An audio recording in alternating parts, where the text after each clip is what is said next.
যশোরে পিবিআই প্রধান বনজ কুমার মজুমদার বলেছেন, পিবিআইকে নিরপেক্ষ তদন্ত করতে হবে, দ্রুত তদন্ত করতে হবে এবং সকলের পক্ষে তদন্ত করতে হবে। বাদী ও বিবাদীর দুই পক্ষেরই ন্যায় বিচার পাওয়ার অধিকার আছে। কোনো লোক যদি পিবিআই এর কাছে আসে তাকে সর্বোচ্চ সহযোগিতা করতে হবে। পিবিআইকে যদি টিকে থাকতে হয় তাহলে এর কোনো বিকল্প নেই। শুক্রবার বেলা 12:30টায় যশোরের পিবিআই কার্যালয়ে এক মতবিনিময় সভায় পিবিআই প্রধান একথা বলেন। এ সময় তিনি আরও বলেন, জনগণের সাথে কাজ করতে হবে এবং জনগণকে তার সঠিক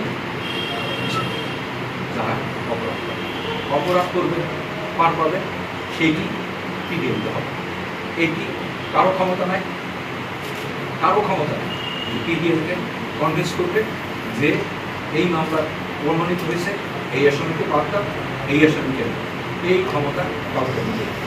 পিবিআই এই ক্ষমতা এবং আপনারা জানতে খুশি হবেন, আমাদেরকে কেউ এই ধরনের অ্যাপ্রোচ করে। আমাদের এই পিবিআই আমাদের বাংলাদেশ সবসময় অত্যন্ত শ্রেণীর সংস্থা, আমরা যে কারণে আমাদের যদি অন্য কারণ কোনো প্রকার অভিযোগ থাকে আমার কাছে আসতে হবে, উপরে অভিযোগ আমরা এখানে যাকে পাবো সে সোজা রাস্তা ছেড়ে দিচ্ছি।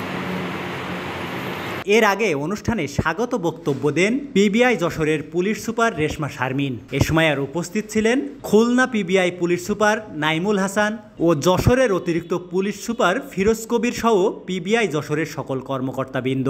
এর আগে শুক্রবার সকালে তিনি যশোর জেলা পুলিশ সুপারের কার্যালয় পরিদর্শন করেন। সেখানে সালামি গ্রহণ শেষে পুলিশ কর্মকর্তাদের সাথে মতবিনিময় করেন। এ সময় তিনি পুলিশ কর্মকর্তাদের উদ্দেশ্যে দিক নির্দেশনামূলক বক্তব্য দেন। এ সময় উপস্থিত ছিলেন অতিরিক্ত পুলিশ সুপার নূরে আলম সিদ্দিকী, অতিরিক্ত police super Jewel Imran. Desk report, সমাজের কথা।